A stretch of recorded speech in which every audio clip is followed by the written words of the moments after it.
profitez pleinement, éteignez les lumières, mettez votre casque ou vos écouteurs, fermez les yeux, relaxez-vous. Je suis un tueur en série, mais je pense que ma fin est proche. Je suis un tueur en série. Le pire de ce que l'humanité peut offrir, issu des bas-fonds de la société. Je m'attaque aux faibles et aux vulnérables et n'éprouve aucun remords pour mes actes. J'ai tué 6 personnes, dont 4 n'ont pas encore été retrouvées. Pour être honnête, je ne pense pas que les autorités m'attraperont un jour. Personne ne s'attendrait à ce que quelqu'un comme moi, un homme grand, brun, beau et prospère, puisse faire une telle chose. Je dois dire que j'aime bien la façon dont les médias dépeignent les malades et les dérangés comme des personnes laides et brutales. Cela crée des attentes chez les gens et m'aide à éviter d'être repéré. Je doute que l'on me soupçonne un jour si l'on relie tous mes meurtres comme étant l'œuvre d'une seule personne. Qui soupçonnerait un homme séduisant, charmant et élégant, et encore moins un homme qui travaille pour l'une des sociétés d'investissement les plus lucratives du pays? Il pourrait trouver tous les cadavres enterrés dans mon jardin, je pense que j'échapperai encore à toute condamnation. Je pourrais facilement m'en sortir en jetant dans le bus quelqu'un d'autre, qui serait un suspect plus crédible. Il est facile de s'enfuir quand personne ne vous regarde. Je vis caché à la vue de tous.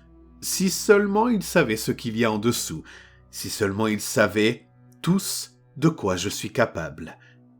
C'est un mardi après-midi ordinaire que je l'ai repéré. Lui, ma prochaine victime, pendant ma pause déjeuner au travail. Cela faisait un moment que je n'avais pas tué, et l'envie me revenait intensément. En balayant le parc du regard, je l'ai vu. Il était assis seul sur un banc, regardant le sol d'un air morose. Il avait le teint blanc pâteux, le crâne rasé, le nez maigre et des yeux sombres et louches. Il avait l'air franchement déprimé, si je puis dire. Ce type avait l'air absolument pathétique. En l'éliminant, je lui ferais peut-être une faveur, me dis-je en riant.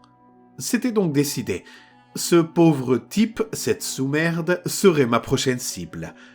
Je l'ai observé de l'autre côté du parc pendant près de 20 minutes supplémentaires, lorsqu'il s'est finalement levé et est parti. Je l'ai suivi à bonne distance pendant quelques pâtés de maison avant de le voir entrer dans un parking, monter dans une voiture, une Ford Escort verte pour être exact, et s'en aller. J'ai noté la plaque d'immatriculation et j'étais prêt. Cela allait être amusant. Après cela, je suis retourné au travail et j'ai terminé ma journée de travail. J'avais du mal à rester concentré, sachant que mes pulsions meurtrières seraient bientôt calmées. Lorsque je suis rentré chez moi plus tard dans la journée, j'ai commencé à planifier. Quelle arme utiliser? Comment s'en débarrasser? Ce genre de choses. J'ai opté pour un marteau pilon et une scie à métaux. Je pourrais même expérimenter l'acide sulfurique cette fois-ci, qui sait. Cette fois-ci, ça allait être macabre. Vint ensuite la partie traque, la partie où je découvrais où ce type vivait, travaillait, mangeait, tout ce genre de choses, dans un effort pour comprendre la routine normale de ce type. Tous les jours, pendant les 2 semaines qui ont suivi, je me rendais au parking où j'avais vu sa voiture garée, dans l'espoir de le recroiser. Mais je n'avais pas de chance. Je commençais à penser qu'il n'était peut-être qu'en visite depuis l'extérieur de la ville, que je ne le reverrais peut-être jamais et que je devais donc abandonner. Je détestais devoir abandonner. Jusqu'au jour où je l'ai vu par hasard. Il se dirigeait vers sa voiture, toujours avec le même air sombre sur le visage. Il est monté dans sa voiture, a allumé le moteur et s'est mis à rouler. Voyant cela, j'ai quitté la place de parking où je me trouvais. J'ai mis mes lunettes de soleil et j'ai commencé à le suivre. Je l'ai suivi sur tout le chemin du retour, toujours à bonne distance. Il a fini par tourner dans une rue et est entré dans un petit quartier, plein de petites maisons de plein pied de style ranch. On aurait dit qu'elles avaient été construites dans les années 40 ou 50. Après quelques virages, il a fini par s'engager dans l'allée d'une maison. Je suis passé devant lui. Je savais maintenant où il vivait. D'après le coup d'œil rapide que j'ai jeté, Je peux dire que de l'extérieur, sa maison n'avait pas l'air particulièrement impressionnante. Elle était petite comme toutes les autres maisons du quartier. Elle était faite de briques et avait une porte d'entrée blanche. Une maison d'apparence moyenne dans un quartier calme et sans prétention. Au cours du mois suivant, presque tous les jours après le travail, je passais chez lui et j'inspectais l'endroit. Le moins que l'on puisse dire, c'est qu'il était plutôt énigmatique. Parfois, je ne le voyais pas pendant plusieurs jours. Parfois, sa voiture était garée dans l'allée. Et d'autres jours, il semblait avoir disparu. Je suppose qu'il peut travailler la nuit, ou quelque chose comme ça. Une chose est sûre, cependant, c'est qu'il ne semblait pas avoir beaucoup d'activités extérieures. Pendant que je surveillais sa maison, je ne l'ai pas vu une seule fois tondre sa pelouse, arroser des plantes, ou même s'asseoir sous son porche pour profiter de la journée. Tout au plus, l'ai-je vu transporter une pelle pour aller et revenir de son garage et de son jardin. Je suppose qu'il avait un projet en cours dans son jardin ou quelque chose comme ça. Je n'en sais rien car je ne peux pas voir tout ce qui se passe derrière. Un autre élément déconcertant de toute cette affaire est que pour un type qui avait l'air triste et distant en permanence, il semblait connaître pas mal de monde. Au cours de ce mois, j'ai compté un total de 14 personnes qui sont entrées dans sa résidence. Pas tout en même temps, comme pour une fête ou une autre. Généralement, une seule à la fois. Ou parfois, elles arrivaient avec lui, mais c'était beaucoup plus de personnes que je ne l'aurais pensé. Parmi les personnes que je voyais arriver avec lui, il y avait des femmes magnifiques. Et je veux dire, d'une beauté époustouflante. Ce type n'avait peut-être pas l'air de grand-chose, mais il semblait être un vrai joueur. Je respecte cela. Cependant, il semblait que sa chance était sur le point de s'arrêter. Ce qui m'a le plus troublé, cependant, c'est qu'il semblait ne jamais allumer les lumières de sa maison. Je me suis dit qu'il n'avait peut-être pas payé sa facture d'électricité, ou que je visais le vampire le plus populaire du monde. Quoi qu'il en soit, je me suis dit que ce type, même s'il avait beaucoup d'amis, devait vivre dans une atmosphère des plus déprimantes. Un jour, alors que j'attendais son retour, j'ai remarqué qu'un facteur passait et mettait du courrier dans sa boîte aux lettres. Je suis sorti de ma voiture, je me suis approché de sa boîte aux lettres et j'ai pris une enveloppe.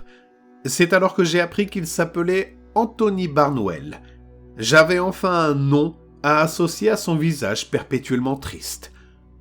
Quand je ne surveillais pas sa maison, je menais une existence à peu près normale. J'allais au travail, à l'épicerie, à la salle de sport, je sortais manger, tout ce qu'il y a de plus normal pour moi. J'ai même eu quelques rendez-vous galants. C'était amusant, mais je ne pensais qu'à assouvir ma soif de sang. Il est difficile d'expliquer ce que j'ai ressenti à son égard.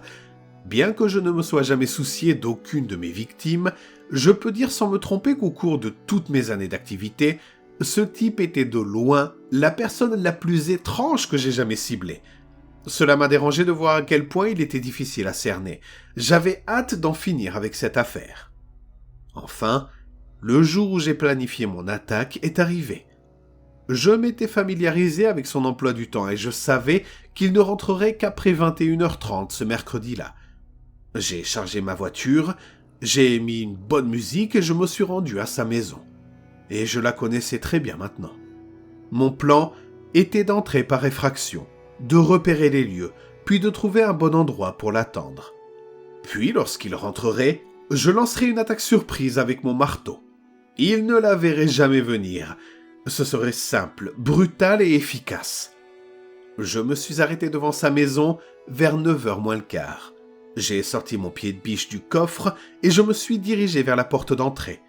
Quand j'ai été sûr que personne ne regardait, j'ai ouvert la porte et je suis entré. Il faisait nuit noire, ce à quoi je m'attendais. Mais ce qui m'a vraiment frappé, c'est qu'il y avait une étrange odeur dans l'air. L'air sentait surtout la pourriture et la décomposition.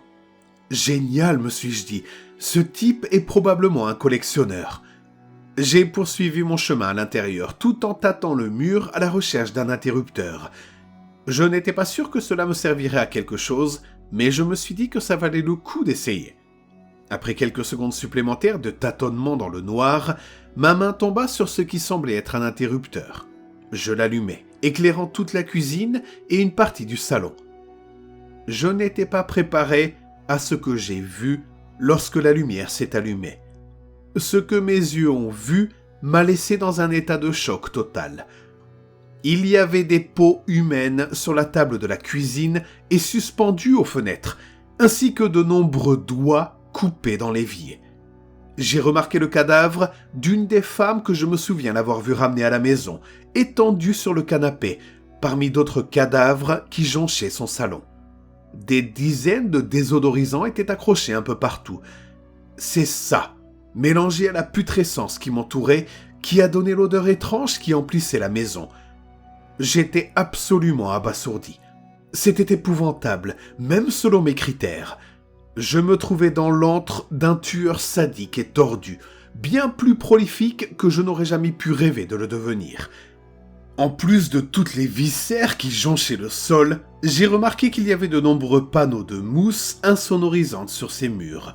Cela expliquerait certainement pourquoi je n'ai jamais entendu grand-chose venant de sa maison. D'une certaine manière, j'étais impressionné, mais en même temps extrêmement troublé. Et pour la première fois depuis aussi longtemps que je me souvienne, j'ai ressenti de la peur et de la panique. Tout ce que je savais, c'est qu'il fallait que je sorte de là le plus vite possible. Après ce qui m'a semblé être une éternité, mais qui n'était probablement qu'une minute ou deux, j'ai entendu quelque chose qui m'a donné des frissons dans le dos. Une voix basse et graveleuse s'est fait entendre derrière moi. Ton ami du temps a passé à l'acte. On va pouvoir enfin commencer à s'amuser tous les deux.